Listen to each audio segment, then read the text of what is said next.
muy breve, pero que actualiza, cuenta y actualiza la situación del caso de los 5. Sabéis que son estos 5 cubanos presos en Estados Unidos que están allí pues por infiltrarse en las organizaciones contrarrevolucionarias de Miami que han generado, como os decía, estas 5.000 víctimas entre muertos y mutilados, y que, fijaos, 5.000 víctimas, estamos hablando de un país de 12 millones de habitantes.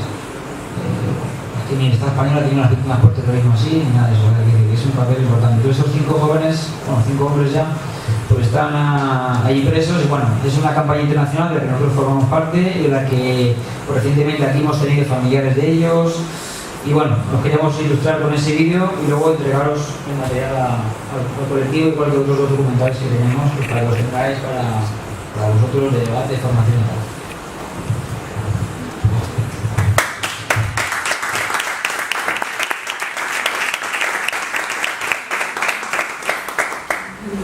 Buenas tardes a todos. Yo os iba a hablar sobre el tema de las brigadas, pero sobre la marcha, como iba hablando aquí, pues tengo datos recientes, ¿no?, que me han ido nos iba apuntando, ¿no?, de lo que él está hablando.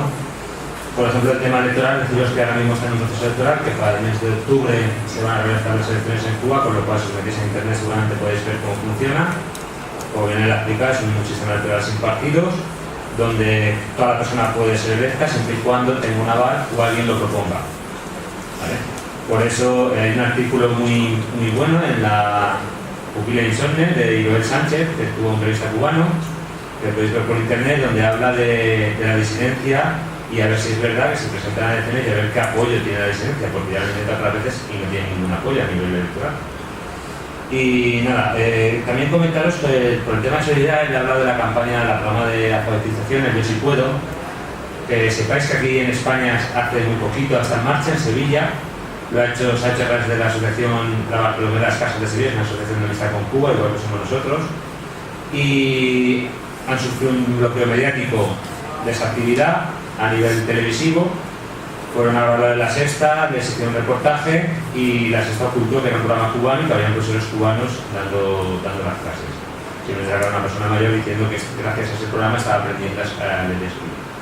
Pero ya no tiene más información, porque parece que ese programa viene de Cuba, con gente cubana, y que lo están haciendo aquí en España. Luego, a nivel, para mí, la Revolución Cubana tiene 2 puntos muy importantes, 2 culturas muy importantes, que es la educación y la sanidad. Está claro ahí. Deciros que ahora mismo, este año se han licenciado 11.000 médicos en Cuba, de los cuales la mitad son extranjeros. Es decir, ya no solo están formando a la gente de Cuba, sino llevan ya muchísimos años. Eso viene también con el tema de solidaridad. Lo enlazo, por ejemplo, muchísimos jóvenes saharauis han estudiado en Cuba. ¿Vale? Son datos que están ahí, que se pueden comprobar y se pueden verificar sin ningún problema. Deciros que también que a nivel ecológico es otra de las grandes victorias de Cuba. Hay un informe donde habla que el único país ahora en estos momentos que podría vivir con un planeta es Cuba. ¿Vale? Es el país más sostenible que existe ahora mismo. Y nada, luego dentro de la Guerra Fría que estábamos hablando, que aún sigue, me gustaría que supierais que ahora mismo sabéis que Cuba, una de sus mayores fuentes de ingresos ahora en el verano, es el turismo. Pues desde Miami, desde Estados Unidos, se está lanzando una campaña, porque en la provincia de Granma, en Cuba, ha habido 3 muertes por cólera. Ha habido un brote de cólera, han muerto 3 personas, que por cierto, 3 personas con enfermedades crónicas, con lo cual eran personas que realmente eran personas que estaban que tenían alguna enfermedad y les ha perjudicado el tema del cólera. Pero el brote está controlado. Desde Miami se dedican a decir que no es así, que está descontrolado, que están generando el miedo para que la gente pues no viaje a Cuba y poder facilitar la entrada económica que pueda tener el país.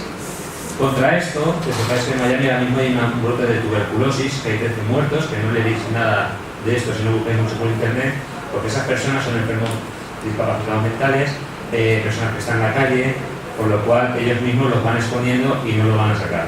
¿Vale? Ahí es donde hay una campaña de un sitio dirigiendo hacia por Cuba, y en cambio del real brote que tienen, y que no sé si habrá subido muy muertos, pero ayer eran 13 ya, y no había forma de pararlo sobre tuberculosis que existe ahora mismo en Miami.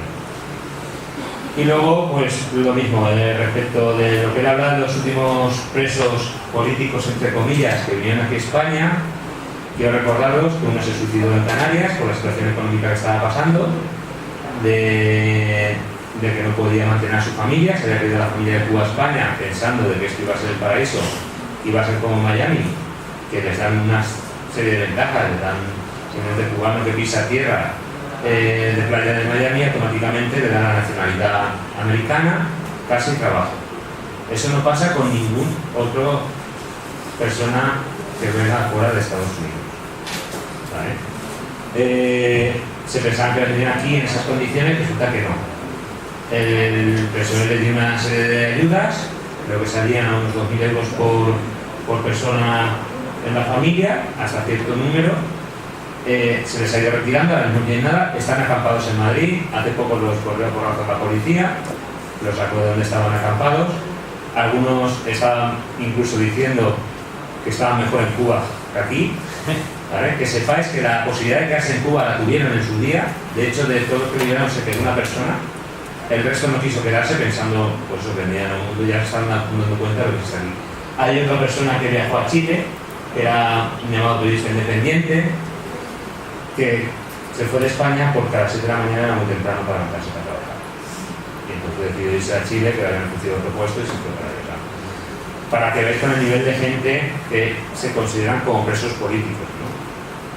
Y bueno, y mirando después de dar estos apuntes de datos que tenía recientes que me han estado viniendo a la retina, pues nada, ya hablaros de las brigadas que hacemos desde la José Martí a Cuba. Desde el año 99 se hacen todos los veranos una brigada, dura aproximadamente entre 20 y 30 días según la brigada, y normalmente el punto fijo que damos es un pueblo que se llama San Antonio de los Baños, el pueblo de Silvio Rodríguez, cantautor cubano. Las brigadas empezaron en el año 99 junto con Silvio Rodríguez por el tema de la limpieza del río Guanago, que pasa por allí. Y bueno, pues se fue allí, se ayudó a limpiar el río y se fue un poquito y se empezó a colaborar en otras cosas. Hoy en día allí se han hecho proyectos en el centro de la tercera edad, policlínicos, hogares maternos, escuelas infantiles. Bueno, se ha colaborado muchísimo, de hecho se sigue aportando proyectos. El año pasado, aparte de estar en San Antonio de los Baños, se fue al municipio de Plaza de la Revolución, donde se comenzó un proyecto de 4 años para la rehabilitación de un centro de tercera edad, un centro de mayores. ¿Vale? Es un antiguo palacio de un terrateniente cubano que fue expropiado por la Revolución, designado, y tiene 2 salas que se están cayendo. Entonces nosotros de aquí, la primera fase del proyecto fue mandar una ayuda económica, luego mandamos materiales, y el año pasado por la brigada pude ir allí comprobar que todo había llegado bien, incluso hacer un poquito de obra para ayudar a levantar el centro.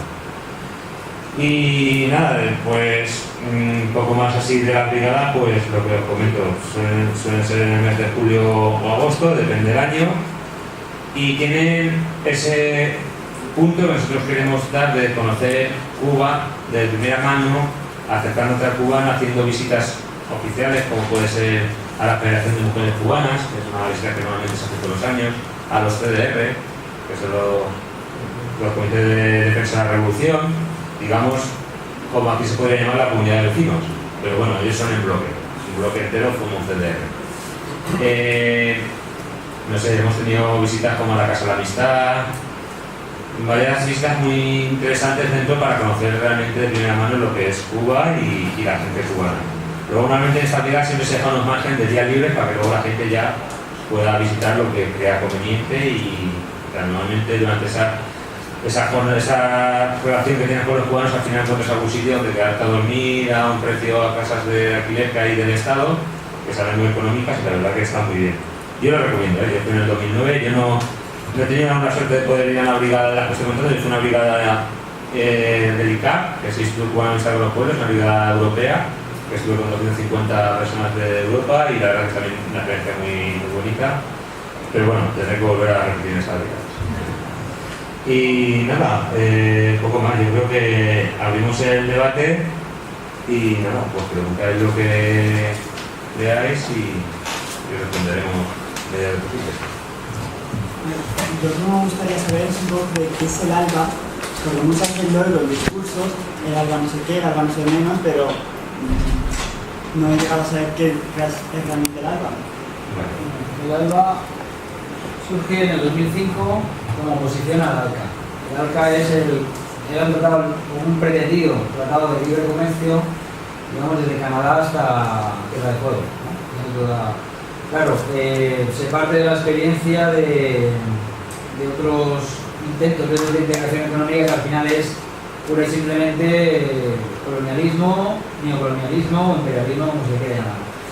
Hay antes de gestarse ese proyecto del ALCA, ya hay un primer enfrentamiento, una primera oposición, que es el tema de los zapatistas en el 1 de enero del 94, que surge como precisamente oposición a ese pretendido ALCA.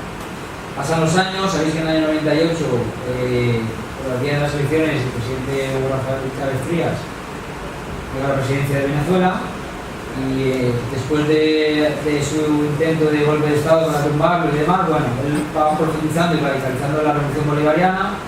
En el año 2005 surge como una iniciativa de Cuba y Venezuela ese ALBA. ¿Qué es el ALBA?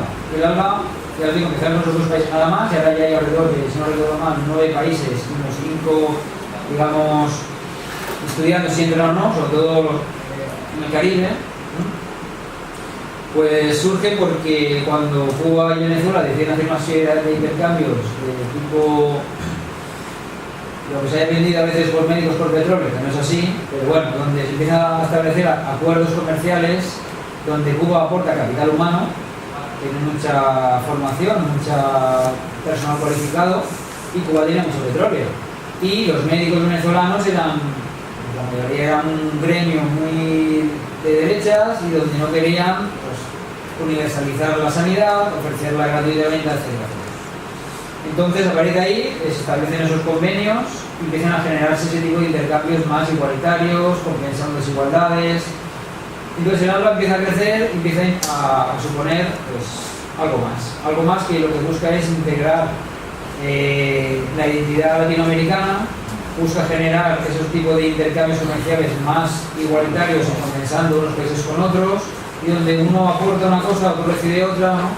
No es el equivalente al CAME de los países socialistas, pero no tiene nada que ver, pero sí que intenta ser un marco de intercambio cultural, económico, social, político no tanto, por eso la diferencia con el CAME, no es tan político, es decir, hay un respeto al proceso de cada país, pero lógicamente hay quienes están en el ALBA pues tienen simpatía por nosotros, es decir, actualmente podemos encontrar a Ecuador, Bolivia, Nicaragua, Cuba, Venezuela, si no recuerdo mal, pues estaba Honduras hasta que pasó lo que pasó, de hecho está recién entrado y dieron el golpe, y luego hay unos países como creo que son las Islas Granadinas, alguna serie de países caribeños que están ahí integrados, ¿no?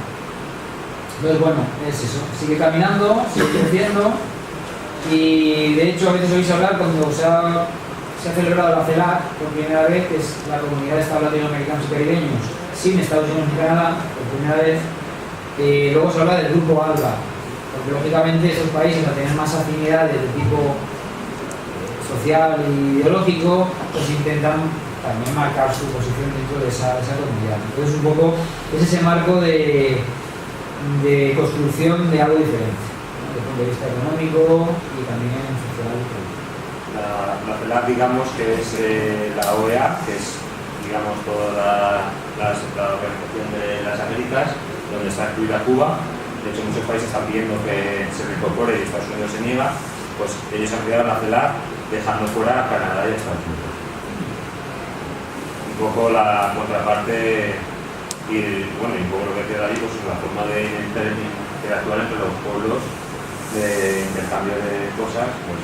Ahora mismo con Venezuela está el tema del petróleo y el tema muy importante desde el punto de vista es el cable de fibra óptica para Internet.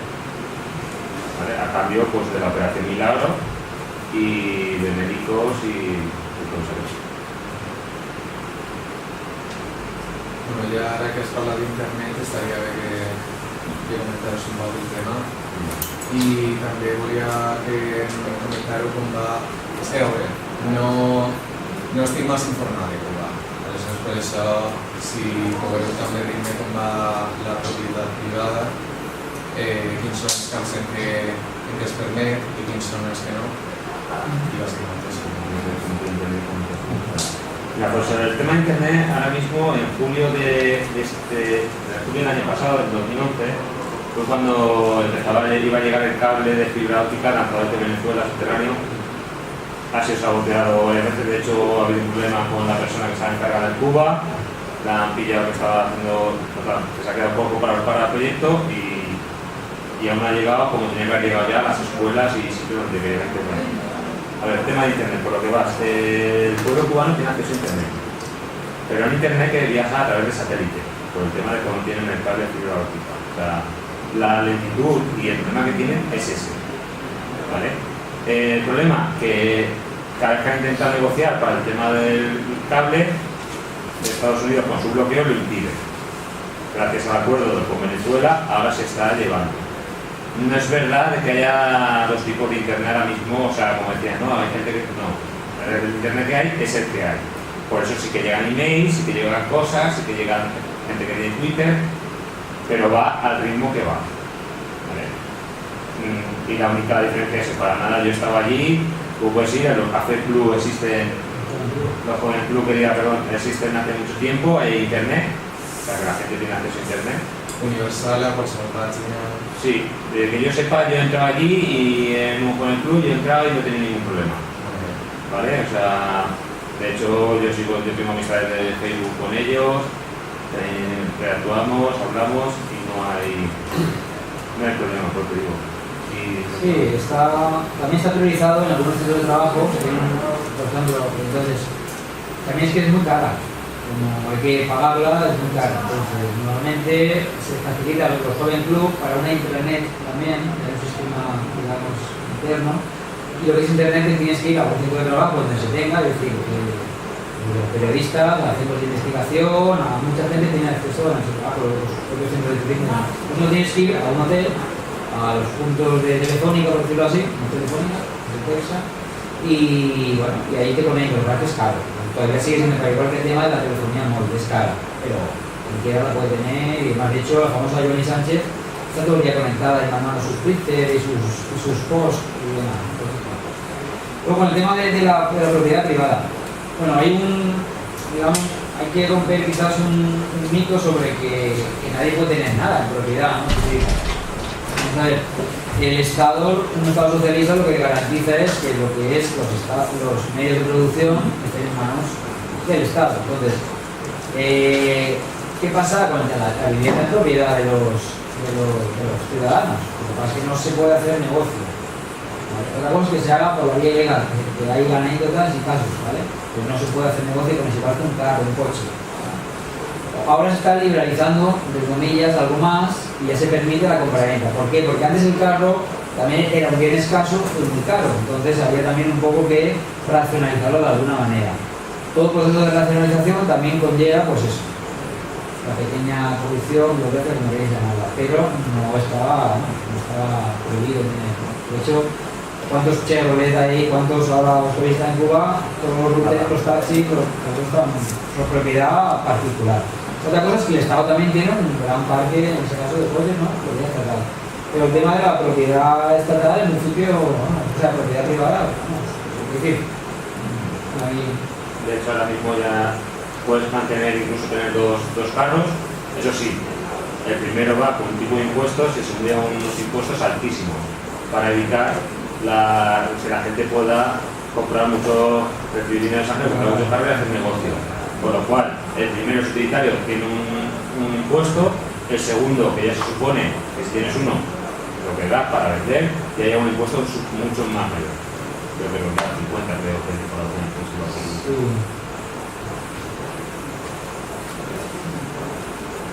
Últimamente, en temas de cómo vamos informando los derechos de colectivos LGTBI, y he visto de que, por lo que se dice, que Cuba una sociedad es bastante homófoba, más o menos, pero en cambio se está intentando que se legalice el matrimonio sexual.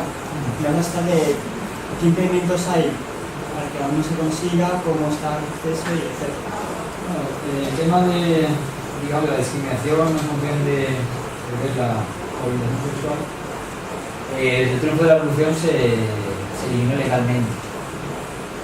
Lo que pasa es que socialmente pues, se venía de una sociedad bastante machista y además, pues imaginaos una gente que bajaba de la sierra maestra pegando tiros, pues que veía a una persona, un hombre que homosexual, pues lo veían, digamos, socialmente lo menospreciaban o lo incluso tal, ¿no? Entonces, eso estamos hablando de los años 60, cuando aquí, si recordáis, en una cárcel, y también aquí un poco contextualizar, no estoy justificando, pero sí que estoy un poco contextualizando históricamente. Y eso teniendo una evolución. De hecho, en los años 70, pues hay casos donde desprecio, repudio, algunas, digamos, situaciones de ese tipo. Pero actualmente, por ejemplo, hay un trabajo bastante fuerte, incluso uno de ellos liderado por Mariela Castro, hija del actual presidente, Raúl Castro, sobre todo con el tema de operaciones de cambio de sexo, el tema del trabajo de sensibilización social respecto al respeto a las orientaciones sexuales, etc. Entonces, se celebra el Día del Orgullo Gay, ese tipo de cosas, ¿no? De hecho, tú puedes ir, por ejemplo, si alguno hoy está en Santa Clara, os recomiendo que vayas a un lugar que se llama El Mejunje, donde pues, un día a la semana hay una fiesta gay, en fin, pues si podéis estar por ahí, entonces, ¿no? Y entonces ese tema ha ido evolucionando mucho. Entonces, socialmente, pues todavía vas a encontrar quizás el típico chiste o el típico comentario, ¿no? Pero es verdad que no hay una represión, no se encarcela, no se les lleva a reeducar, como quizás a lo mejor en los años 60, 70, en ese contexto, donde en el resto del mundo todavía se les consideran enfermos o todavía se metían en la cárcel, pues quizá Cuba también un poco recogió eso, además con la característica de eso, una sociedad pues, no machista, como es la latinoamericana en general, no sé si la ibérica, iba a decir, la iberoamericana, no sé si decir ahí también.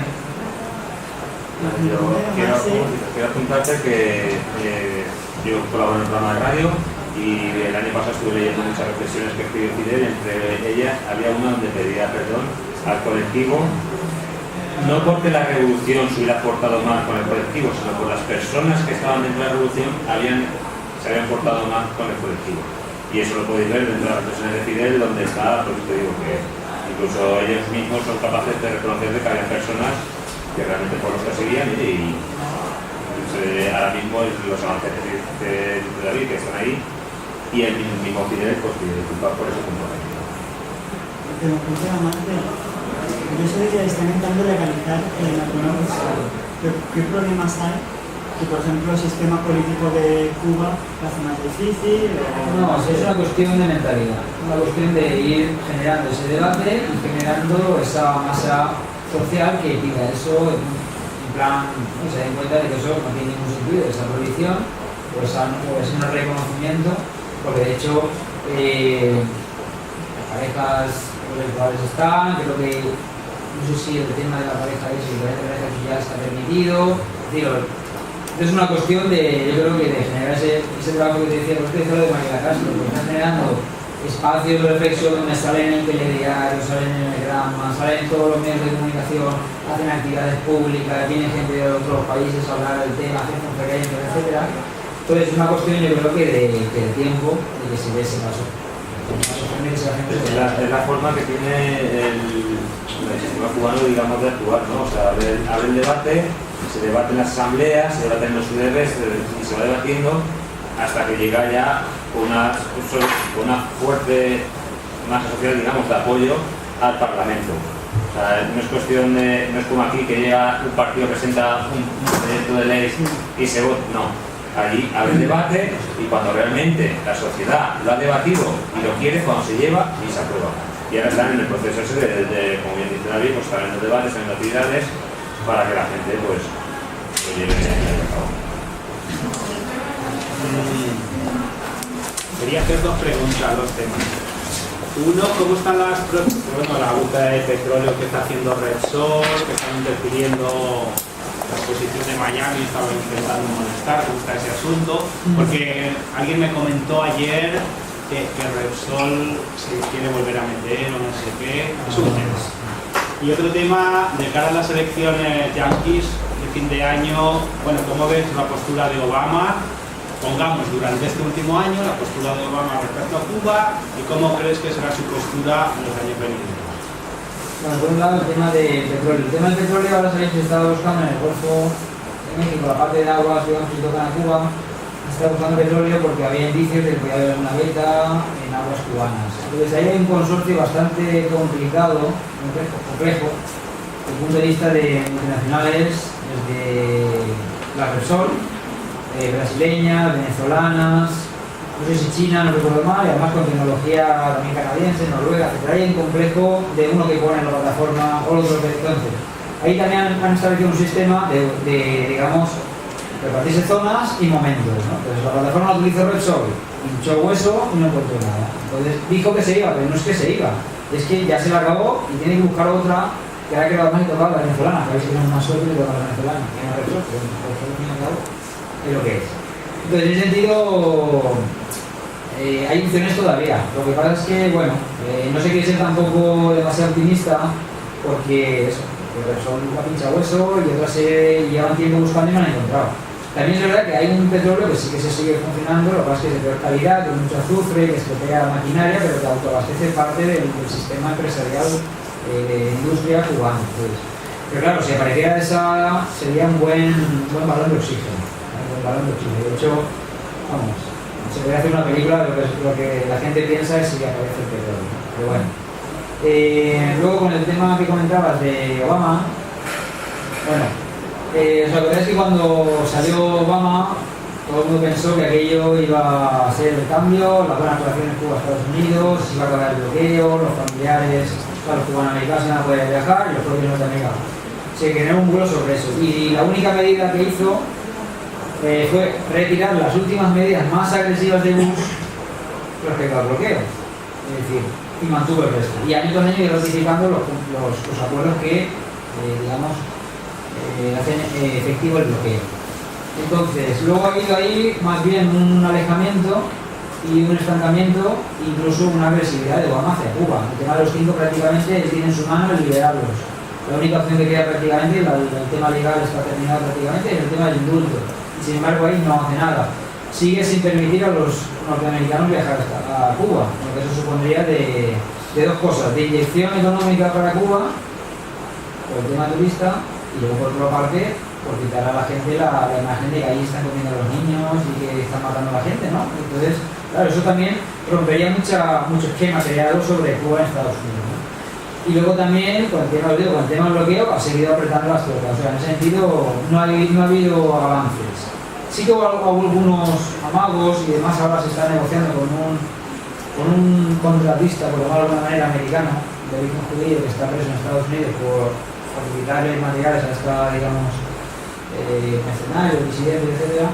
Y bueno, si quiere hacer a lo mejor se habla con un tema de intercambio, acuerdos o algo así con el tema de los 5, pero ¿Está preso en La Habana? Está preso en La Habana, Alan Gross se llama. Pero bueno, es una cuestión que no se va a hacer de igual a igual ni tal, sino que se ha planteado que si estudiara caso por caso y demás. Pero bueno, eso puede ser una anécdota.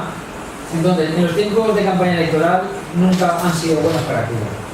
Todos sabéis que el sistema electoral norteamericano funciona que cada estado, cuando vence uno de los dos partidos, que normalmente suelen tener la final, el Partido Republicano o el Partido Demócrata, el que gana, aunque sea por un porcentaje, por un voto, se lleva todo el conjunto del estado en congresistas, ¿no? Entonces eso hace que la Florida, por el peso que tiene en cuanto al volumen, pues sea codiciado por los dos partidos. Entonces, en campaña electoral, como la presión que ejercen todavía, digamos, ese grupo mafioso de Miami, que son los que controlan los grandes medios, las grandes empresas todavía de cubano-americanos, pues bueno, todavía influyen muchísimo en las campañas, financian solo de presión y financian las campañas. Entonces, durante la campaña yo veo difícil que haya acercamiento.